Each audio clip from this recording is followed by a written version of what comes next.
Help me, the monkeys are going ape! This is Rise of the Planet of the Apes. Right turn, Clyde. Monkey, you know I always say there's no other tune to beat PG. Dad, do you know the piano's on my foot? You hum it, son. I'll play it. Rise of the Planet of the Apes is a 2011 American science fiction film directed by Robert Wyatt and starring James Franco, Frida Pinto, John Lithgow, Brian Cox, Tom Felton and Andy Serkis. Written by Rick Jaffa and Amanda Silver, it is 20th Century Fox's reboot of the Planet of the Apes series, intended to act as an origin story for a new series of films. Its premise is similar to the fourth film in the original series, Conquest of the Planet of the Apes, but is not a direct remake of that film. Will Rodman, a scientist at biotechnology company Genesis, is testing viral-based drug ALZ-112 on chimpanzees to find a cure for brain ailments such as Alzheimer's disease. The drug is given to a chimpanzee, Bright Eyes, greatly increasing her intelligence, but she is forced from her cage, goes on a rampage and is killed. Will's boss Stephen Jacobs terminates the project and orders chimp handler Robert Franklin to euthanize the chimps. After doing as ordered, Franklin discovers that Bright Eyes had recently given birth and understands the reason why she was disturbed. He convinces Will to save the baby chimp's life by taking him home temporarily. Will's father, Charles, who is suffering from Alzheimer's disease, names the chimp Caesar. Will learns that Caesar has inherited his mother's high intelligence, the 1112 virus passing to him in the womb. He decides to raise him, working from home and observing his behaviour in hopes that he can get the project restarted. 3 years later, Will introduces Caesar to the Redwood Forest at Merwoods National Monument. Meanwhile, with Charles's condition rapidly deteriorating, Will treats him with ALZ-112 and he is restored to better than original cognitive ability. After 5 more years and upon seeing a dog on a leash like his own, Caesar, now an adolescent, openly questions his identity and Will tells him of his origins. Meanwhile, Charles's dementia returns and he has become resistant to the ALZ-112. Caesar witnesses a confrontation between a confused Charles and neighbour Douglas Hunsker and attacks Hunsker. Caesar is then placed in a private shelter where he is treated cruelly by the other chimps and the chief guard, Dodge Landon. Caesar learns how to unlock his cage, gaining free access to the common area with the assistance of Buck, a gorilla.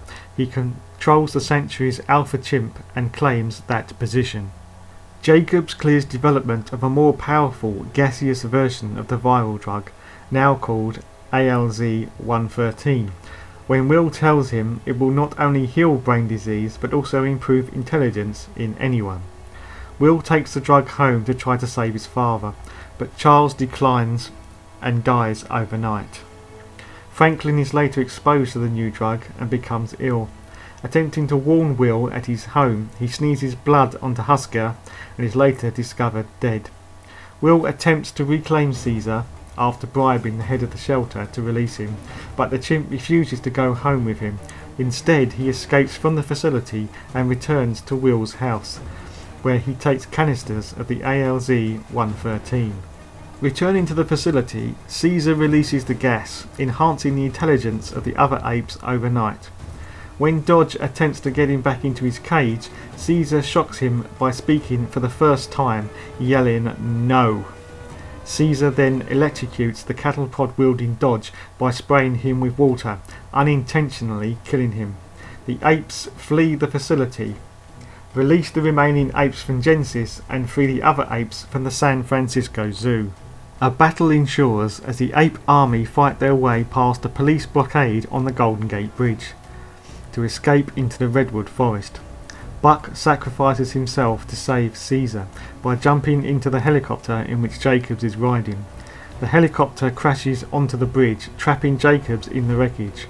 Jacobs is then killed by Cobra, an elder ape who had been a test subject all of his life. As the apes find their way into the forest, Will arrives and warns Caesar that the humans will hunt them down and begs him to return home. In response, Caesar hugs him and says that Caesar is home.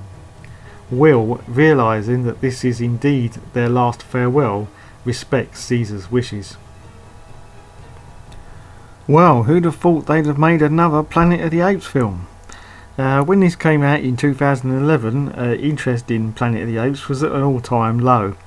After the frankly quite disastrous Planet of the Apes remake by Tim Burton and starring Marky Wahlberg, everyone thought that the franchise had run its course. But no! When you can't think of another original idea, what do? Well, it's easy. You reboot it. Right turn, Clyde. But this one was a big surprise. Instead of the usual route that's taken, where you have people dressed up in makeup, these are actual proper CGI apes, just like King Kong. It's just a shame that the emotion that comes from a performance that could never be achieved by someone in makeup had to wait until the CGI era was upon us before we could actually see the real emotion in these apes.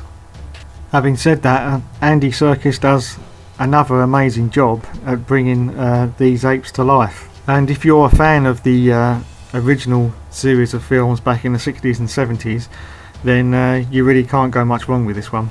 So overall, yes, a pleasant surprise to what we thought was a dead franchise. No, Planet of the Apes is back. This has been my review of Rise of the Planet of the Apes. If you like this review, then please subscribe and don't forget to keep those comments coming in. Dad, do you know the piano's on my foot? You hum it, son. I'll play it. Monkey, you know I always say there's no other tune to beat PG.